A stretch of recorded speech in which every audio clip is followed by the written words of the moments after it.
From the studios of KENW on the campus of Eastern New Mexico University, it's You Should Know, featuring the people and events of Eastern New Mexico and West Texas.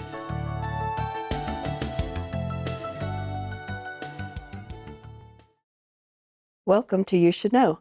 I'm your host, Evelyn Ledbetter, and today I have guests that are in a unique industry for us, Jason Paulk and Ian Sinchak. Welcome. Nice. Did I say your name right? Sinchak, yes. Okay, I did get it right, so just wanted to make sure. So, gentlemen, thanks for joining me. Thank you. Absolutely. Thanks for having us. So, part of the Gin Mill Card Club. Absolutely. This is a unique one, but before we get into that, Jason, start us off and just tell us a little bit about you, your background, and what your world is. Well, by day, I'm a professor of music, and by night, professor poker these days. I've been at Eastern teaching music for 20 years, and love my job, but I had some entrepreneurial aspirations, and for about 8 months, we've been running Gin Mill Card Club in our free time. In your free time. In our free time. You know, it's interesting when you did an interview earlier, it was on the music, and I knew through the conversations that playing cards was something you really enjoyed, and you were this was raking around in your head at that point. It was October 23, I think, when we talked last, and it was already sort of taking shape. But we were able to open finally in June. And get going. And Ian, how about you? Yeah, so I'm not a Portales or New Mexico native. I work at Canon. Some service brought me here, and just like Jason, you know, by day I have my thing that I do, and then on my free time at night, I help him, and we co-own the club. There you go. Yeah. And have you both always played cards? Is that something that just was an interest of you, or something you did as a family growing up, or how did you get started? For me, I started playing poker regularly in 1999, and found a fascination with it early on, and just stuck with it. You know, found some success, and saved some money, and sort of that's what this has become. and we were talking truly music and math. The brain works really well together in those two aspects. Right. And you know, poker and math, you know, obviously. Right. It's all about combinatorics and calculations and that sort of thing, thinking through a hand. And combined with that, the psychological aspect of the game, and it's really, really appealing. It's a lot more challenging than just, I play more just for entertainment, you know, but not seriously. But when you get down to nuts and bolts. And Ian, how about you? Just always played, or? No, mine was a little bit different. So poker kind of found me in that regard. Back in 2019, 2020, kind of right before COVID, I had two buddies, one of them Ricky, who really liked to play. He kind of got me introduced to it, and I'd always been like the Vegas blackjack type, you know, like I appreciated some of the math elements, but once in the downtime of COVID, found out that, oh, here's like a game of competitiveness that I can play, and then once I kind of got my first taste of beating people, I was like, oh, all right, like this is fun, and then obviously on top of like the element of just getting together with a bunch of buddies who like to play, and like the fun side of that piece, you know. Sure. Like poker definitely is a multifaceted game where you have like this competitive element, but also a very social and fun element that you can combine together. Let's debunk this real quick. When you're watching on TV and you're watching the World Series of Poker? Yes. Yeah. And you have this great entertaining and everything's like amazing. That might be a 10 or 12 hour game. Oh, or it could be longer. Doyle Brunson used to say it's hours of sheer boredom and moments of terror. That's what No Limit Hold'em is about. And so what we see on television is truly those moments. Oh yeah, exactly. It's media in its own right? It is. You're only going to get the entertaining pieces. Yeah. So you're probably the majority are not going to come out of that real well off. Well, the majority of time in a game, if you're a good player, you're probably folding. I mean, that's typically the way you play poker, is you wait for a good hand and then try to get value on that good hand. The irony being that the best way to play is to sometimes not play. So, very true. Yeah. Well, let's dig into this a little bit. Why the Gin Mill Card Club? What brought that about? Well, we have a sister club in Lubbock. It's also Gin Mill Card Club. And so MJ, my friend and partner from Lubbock, he had another club in another part of Texas, and he closed it down. And we were in conversations about where another good spot in the state would be. And Farwell was the ideal location because it's right on the state line between New Mexico and Texas. And, for the last 20 years of being in New Mexico, there were a lot of home games.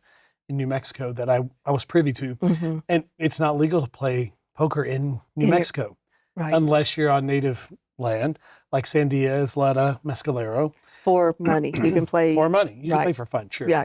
But even if you're in your own home, you can't Right. play against each other for even quarters. Right. As we know from the funny story about the Portales Country Club a few years ago. And so we started talking and decided Farwell was the perfect location because of the area in West Texas that needs some social club element Mhm. and an opportunity to play. And then Clovis, Portales, Melrose, Fort Sumner, all the areas in eastern New Mexico that would benefit.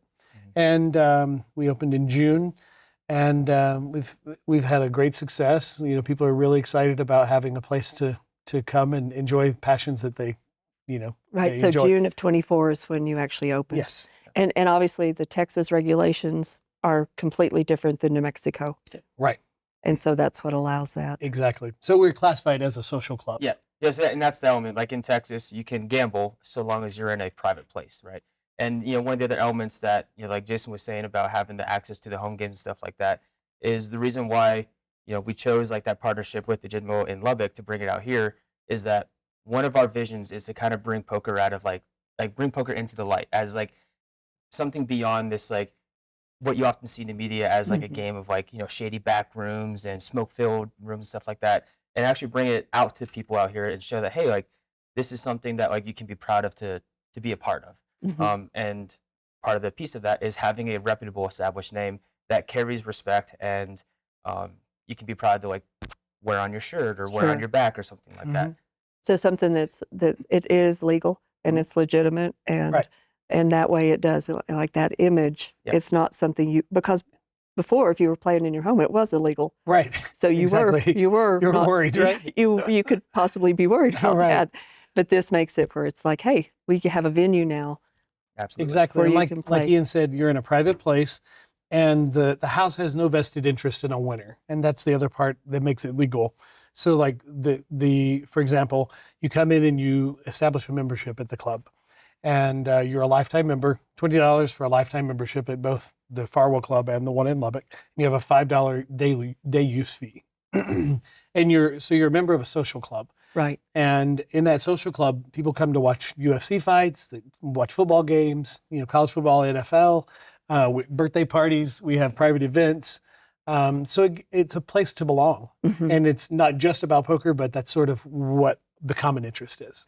And when you said a $5 day use fee, but I've also heard that referred to as a seat fee. Like No, base- that's is that something different. It okay. is. So like daily, like when somebody shows up to play at the club, they pay $5 for their day use fee. And then if they're playing in a cash game, there's a sort of seat rental fee. It's $10 an hour. Okay. But that is not how your club operates. Yeah, No, that's the that is legal how we. Oh, sorry. Yeah. Oh, That's okay. that's how we generate any revenue. Okay. So the seat. So seat fee. Okay. Yeah, so we don't take anything out of a pot. Right. It's like if you're playing in a heads up, pot against Ian, for example, the house in a normal casino would take a rake, they call it, Like that. and they would take it off the table, and that money comes out Just of what could automatically. be wagered up between players, and so that's really challenging for players to then make any money because money keeps coming off the table. So in our situation, you're just charged for the time you play, and we use a proprietary software called Poker Atlas that actually keeps track per second of what you're playing at the table. So the time that you buy, let's say you pay for $20 Mhm. of time, if you get up and leave after 10 minutes, that time stays on the computer until you've used it all. Oh, very nice. Yeah. So you can kind of step away and then Exactly. come back in, or if you Exactly. need to leave for a little Leave, while, come yeah, back and Yeah, you're exactly. fine. And it stays there forever. Okay. And tell me, there's other unique things about the gin club. It's a BYOB, so you're not selling alcohol Right. at all on that. And your hours goes way to. I'm going to guess this is at probably 9:00 in the morning. No, not usually. I mean, during the week we open at 7:00, Wednesday, Thursday, Friday, and we're open till the game breaks. And Are you? Sometimes that our posted hours are 4 a.m. Usually it breaks around 4, sometimes a little later. Oh, But it depends. It really depends. Yeah. And then on the weekends, we open at 5 and we play till the game breaks. maybe you should put cots in the back that you could have a seat fee as well, a That's pillow great. fee. Good idea. And we actually may in the future have some RV slips in Oh. the back. So You're idea. always thinking. Right. Kind of like the wine tours. You know, they have like the tasting rooms, and they'll have RV slots, and it's an Right. adventure. Go Mhm. somewhere and Exactly. learn about that winery and Right. go on Exactly. and do this whole thing. And you were talking about, Ian, you were focusing on this, the social aspects of it. Mhm. Um, you have different. How many? I don't know if you want to say this, but how many members do you have in the club at this point? And then, North of 300s. I don't have the exact number. right, It's been a while since I ran it, but it's between 300 and 400 members, and that's an element of we've had people who kind of come in once or twice and are weekly regulars. Like right now, even for this month, we have a regular weekly traffic of about 40 to 50 players that kind of come through throughout the entire week. and so you've got your regulars that you get to know a little bit more than the occasional that pop in Right. here and there. Oh yeah, no, Because it's, most evenings we'll start the evening with a tournament. So, for example, Wednesday and Friday we have a free entry tournament. So you could come in to play, and you wouldn't even have to pay to buy in. You would get 5,000 chips for free. And if you wanted to do a dealer appreciation, you could pay $20 and get an extra 10,000 in chips. And so that's usually the way those tournaments start, with a small number of chips. You play, and if you happen to lose those chips, you could rebuy. And then that's the way the tournament progresses. So we start the evening with that, and then after the tournament's over, after we've awarded like a first, second, third place, then we play a cash game. Explain a cash game. So the difference being a tournament has escalating blind levels, like every 15 or 20 minutes, blinds increase. So like to begin with, if you start with 5,000 chips and the blind levels are 100, 200, after 15 minutes, it would go to 200, 400. And then after 15 more minutes, it would go to, 400, 800. So they'd usually double. Okay, I know this is really basic, but Ian, not real long, but tell me, Texas Hold'em is something that's played a lot. Is that your most popular game? Yeah. Can you explain just the basics of Texas Hold'em? yep. Yeah, the basic elements of Texas Hold'em, right, is every player gets 2 cards, right? Uh-huh. They're dealt out face down. Your cards are your own. You hold on to them. They're private. Only you can know this information. After that, you get eventual 5 cards in what's called your community cards, right? And Okay. what we're doing here is every player is trying to make the best 5-card hand, combining the 2 cards in their hand and the 5 cards in the community board, right? Okay. And that could be, I can play 1 card to it, or I can play, 2 cards to it, depending on how it goes. But Okay, so we're all, if we we're all turn, trying to make the best hand. so these are, I'm gonna, this That's a never, crazy this, deck right there. this never happens. Yeah, but so obviously, That's it's a really little special prop deck, but you have your first 3 cards, which is called your flop, your second or your 4th card, which is called your turn, and then your last card is your river. And then from here, we're all trying to make the best 5-card hand. You just thought you had the best hand. Yeah. It just went to pieces. Well, we're gonna, but this is beautiful because we all have the best hand. Oh my gosh. We have 4 deuces with an ace. Oh my God, that's crazy. 3 a flush. I mean, Yeah. Wow. This would be a crazy hand for sure. this would be on television. Definitely, because you would have flopped Oh, aces by the way, it is full. on television. Right. Yeah. And that's the basic principle is every player gets 2 cards, and they're playing off of the same 5 community cards to make the best 5 total 5-card hand. Okay. Yeah. And so I'm pretty sure I'm not going to fold on this one. No matter, You at would least not. I've got a strong pair. Absolutely. Worst comes to worst. Absolutely. You'd be crazy if you folded. That's right. But getting to that point, and of course, you get your cards, and if you don't have anything in your hand, you can just You can fold. you're fold and Right. you're out. Put it away. Right. So, like you said, the times of folding, you're waiting for things to come out in the community hand that Mhm. make it worth staying in the game. Exactly. Yep. So, Yeah, and there's a whole litany of technicality, not technicality, but just things to be thinking about in that. But this is not the space for that because that's a whole element Oh. of poker theory and well, all I that. mean, how many books are this thick, and all the different your statistics and Oh, yeah. everything on this, Yeah. and Yeah, and So- that's an element of the game that I learned to appreciate, and it's actually kind of funny because just last fall, IMSA, the International Mind Sport Association, classified poker as a mind sport. So, like officially, internationally, poker's on the same level as games that we know, like bridge and chess and stuff like that. So, Backgammon. yeah, Yep. like Sure.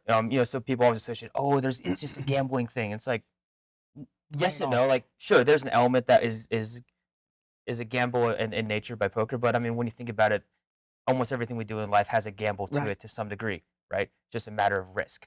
And poker is a game of calculated risk and strategic risk. Ironically, 2 games also in the IMSA catalog as mind sports. So there's a mental facet to this game that's beyond just maybe I'll get lucky. Okay. It's leveraging what you know to get lucky, if you will. And like you said, this is truly the difference between a poker room and a casino is the house isn't taking a take. Money out of the pot. Yeah, That- ever. that No, is the we basic take no gist. rake. Oh, Exactly. and the players compete against each other. Right. Well, themselves also in a way. Exactly. But Yep. and so different personalities of players. Oh, as unique as every individual on earth, right? Oh yes. So the players are all very unique. We have some people who just come in for a good time. They want to play for an hour or two and blow off some steam. They might want to drink a beer, have a snack, and they don't care if they win or lose or place. It doesn't matter to them. We have others who are very competitive. They want to win the tournament, So they're in there fighting for every pot, trying to accumulate chips and be there at the final table. And the person with the most at the end, they bankrupt the others and right, they take that and go out. How does it work? So I don't know. At the end of a tournament, a person might have the majority of chips. Mhm. So at the very end, you play down to first, second, third place winner. Sometimes there'll be 4 people left in a tournament, and the prize pool might be $1,000, and they'll say, "Do you want to just chop it 4 ways?" The person with the majority of chips probably says no. I'd rather have a majority of the Right. prize pool if I have a majority of chips. But often they'll just split it equally 4 ways because they know in 2 hands that person could have all the chips. Right.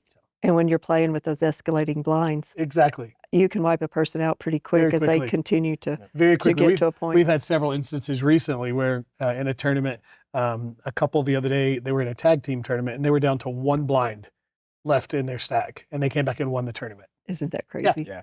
So it could happen. Yeah. Yeah. And the probability of something like that is pretty astronomical. Yeah, So it's just fun to see the swing of it. Mathematically, it's impossible. I was down to a fifth of a small blind at one point, and somehow came back and chopped a tournament. So it happens. We have played for fun, and ours was always much more social. So we had some snacks and hung out. On occasion, we'd have people join us that were extremely serious, Right. and they wanted to win at all odds. Right. And that wasn't the group that worked so well for our group. Sure, that So makes you have a sense. little of everything. Well, the great thing is, I mentioned, we have a free entry tournament. We'll have a $30 entry tournament. We might have a $120 entry tournament during the week. And like just was Saturday, we had a mystery bounty tournament where for $120 you bought in and you get your chip stack and you play, and half the prize pool is made up of those who place in the top 3 or 4, and then half the prize pool goes to a mystery bounty where if you knock someone out, you get to choose an envelope and you get a bounty for knocking that person out. Oh, And so it makes it really unique and interesting. that's it's a really fun cool. format. That is cool. Yeah. And you said you welcome beginners. Absolutely. I was going to mention that aspect. Once a month we have a Gin Mill Academy where we teach people who don't know how to play.